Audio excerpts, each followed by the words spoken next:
or watching TV.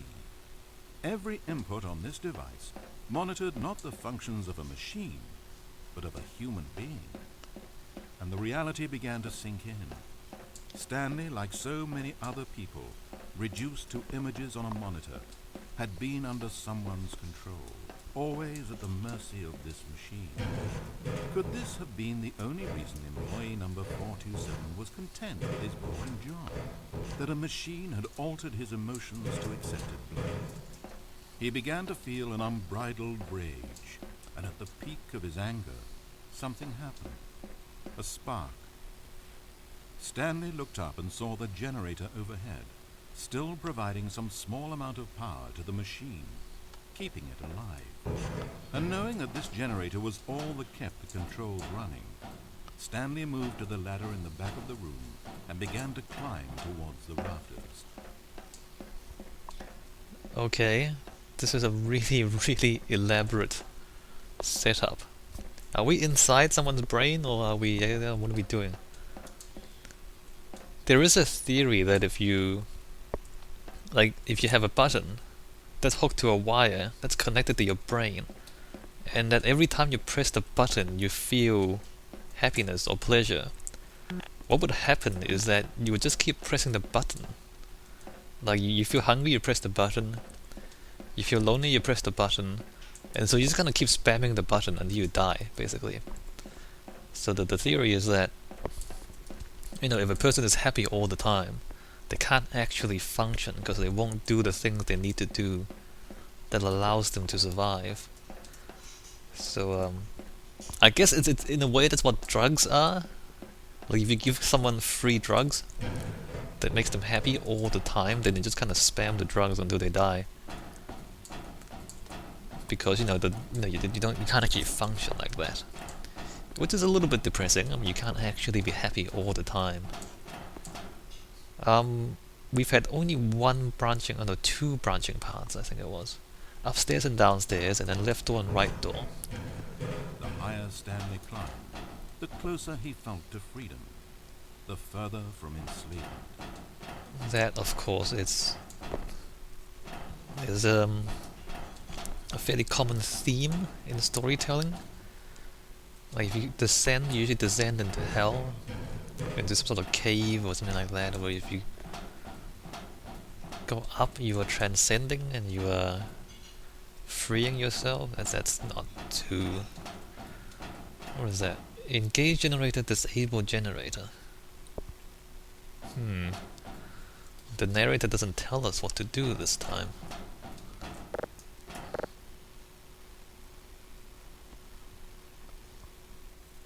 Oh, Stanley, you didn't just activate the controls, did you? Yes. After it kept you enslaved all these years, you go and you try to take control of the machine for yourself? Is that what you wanted? Control? Stanley. Stanley. I applaud your effort, I really do. But you need to understand, there's only so much that machine can do.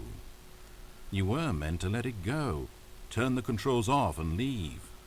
If you want to throw my story off track, you're going to have to do better than that. I'm afraid you don't have nearly the power you think you have. For example, and I believe you'll find this pertinent, Stanley suddenly realized that he had just initiated the network's emergency detonation system. In the event that this machine is activated without proper DNA identification, nuclear detonators are set to explode, eliminating the entire complex. How long until detonation then? Oh, let's make it say, 2 minutes. Okay, so what's... Now, this is making things a little more fun, isn't it, Stanley? Firstly, I'm not Stanley. Play with those controls all you like. The real controls are where I'm sitting. Did you really ever believe you held any power? Did you not think I knew what I was doing? When I erased your co-workers and turned off the machine, I was offering you freedom. An escape. I didn't have to do that. I've run this story many times, and I don't always set you free. Sometimes you just sit day after day after day, doing your job forever, and then dying alone. But when I actually give you the freedom... So what's the difference between deactivating it and letting the whole complex blow up? If the point is to, stop being controlled by this machine, wouldn't both things achieve the same aim? And secondly, if people have lived their entire lives dependent on this machine to give them emotions and direction, what makes you think turning it off would actually free people? Like, imagine if all the emotions and all the desires came from elsewhere, and then that just stopped. Would you be free, or would you be a vegetable? You see what I'm saying? Anyway, so this is a setup. Obviously, it's a setup. The game's not. I don't think it's over yet. So let's just kind of sit around and wait. Own actions, see what happens. it's not enough. I let you go, and you trapped yourself just the same. You just weren't made to handle this sort of responsibility, I'm afraid. But you know what you were made for?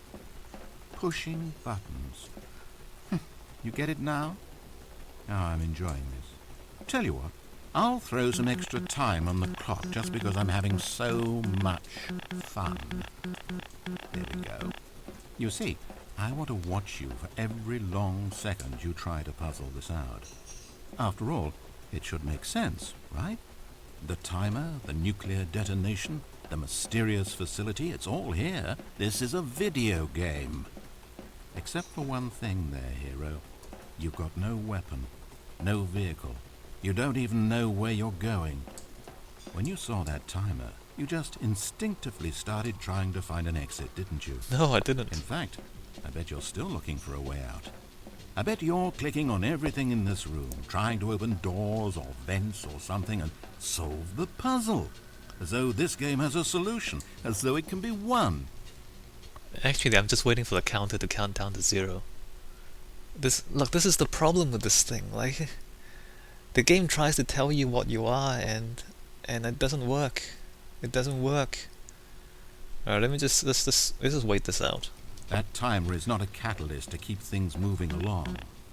It's just seconds ticking away to your death. This is not a challenge. It's a tragedy. It's the moment when the hero realizes that despite his best efforts, he is powerless to his environment. And then he lets go. He surrenders. And he dies. 30 seconds, Stanley.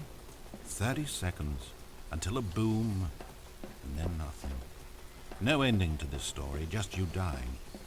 I suppose you could have gotten an actual ending if you played along, but that just wouldn't have been your style, would it? Instead, you'll perish knowing that the only choice you made here was to turn on that machine and to start this timer. But you won't be alone, because I'm not going anywhere. I'll be here to watch every second of your inevitable life from the time we fade in until the moment I say, happily ever after.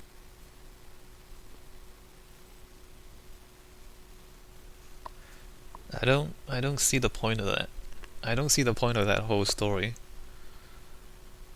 Like, what is the point of that? Alright, let's play it again.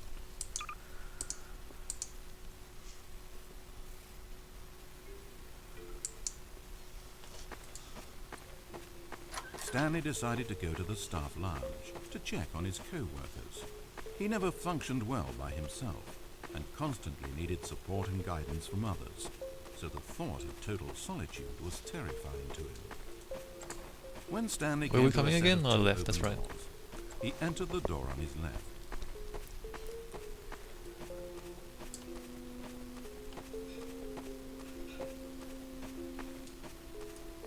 As Stanley entered the lounge, he was horrified to find not a single person here. He decided he would walk up to Shut the up. boss, hoping Shut he up. would find an answer. Shut up.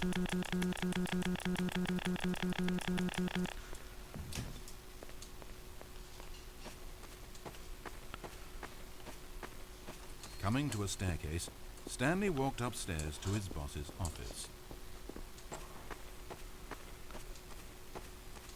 Entering his manager's office, Stanley was once again stunned to discover not an indication of any human life. It was at this point that he began to feel dizzy and a little sick, and even thought he might pass out.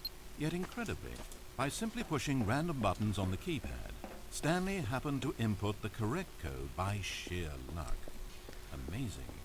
Stanley ventured forth into the newly opened. As he drew deeper into the bowels of the building, Stanley had no idea where he was or what this We place need a was. checkpoint. And just as he began We to need a think he might checkpoint not before discover every the thing, decision. Look, this is not interesting anymore. We need a checkpoint before every decision, so we can go back to the checkpoint and just choose something else. We don't want to listen to this guy say the same things 4 or 5 times. Really. he emerged into a long room to find rows and rows of monitors, screens with a number above it. Stanley noticed, however, that these were not random numbers, but the number of employees who worked in the building, his co-workers. Even his own number, 427, had a place on the wall. But why a setup so elaborate, he asked. Was this simple surveillance, or something even more? And as if in answer to his question, the wall slid open before him, revealing the ultimate truth of the situation. The lights don't line up. Look at that. See that there? That light, the end of it lines up with that line on the texture, right? And then the next one doesn't. Wow, the lights don't line up. That's amazing. Alright, let's go upstairs. An enormous control panel Stanley discovered, but not one that controlled simple machinery. Buttons were labeled with emotions. Happy, sad. Levers and knobs controlled actions. Walking, eating, doing work, or watching TV. Every input on this device monitored not the functions of a machine, This but is of a so human boring. being. And the reality began to sink This is in. so Stanley, dumb. like Come so on, many you other can't. people, reduced to images on a monitor, You can't. had been under someone's control. If you have a game like always at this, the mercy of this machine. Could this this have is been not- the only reason how can you make people employee sit number through this crap? 427 was content with his boring job?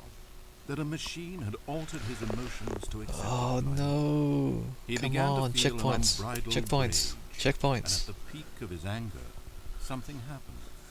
A spark. Stanley looked up and saw the generator overhead, This is so still bad. providing some small amount of power to the machine, keeping it alive. And knowing that this generator was Checkpoints. all Come that on, kept the checkpoints. controls Skip. running, Can I skip this? Stanley moved to the ladder in the back of the room and began to climb towards the rafters. Can I run? I can't run. The higher Stanley climbed, the closer he felt to freedom. It doesn't even change. It's not like it's different the second time. It's the same thing.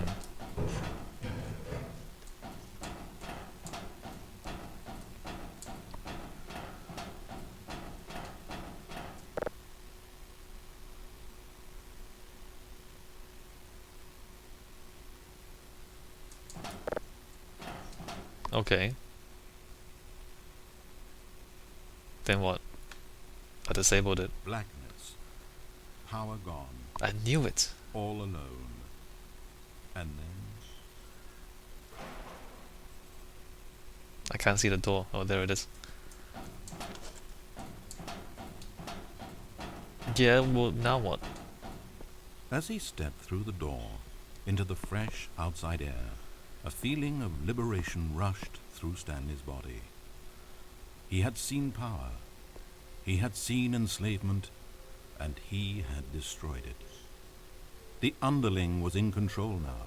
He had found his leading role. Stanley never discovered why everyone had gone missing, nor how and when he had come under the machine's control. But it didn't upset him terribly, because he knew that this was how things were meant to happen. All he felt was a delight unlike any he had ever known before. Never again would he follow someone else's orders without question. Never again would anyone tell Stanley where to go, what to do, or how to feel. No more bosses, no more instructions on a screen. Stanley decides for himself now.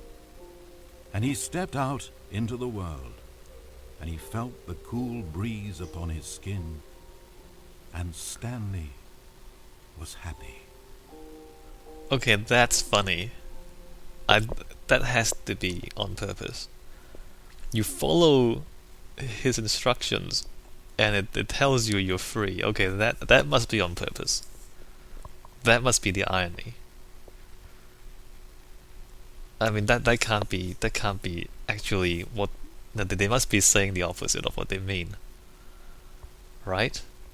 If they actually mean what they say, then that's the stupidest thing I've ever seen. But I think that's supposed to be irony. Is when you actually do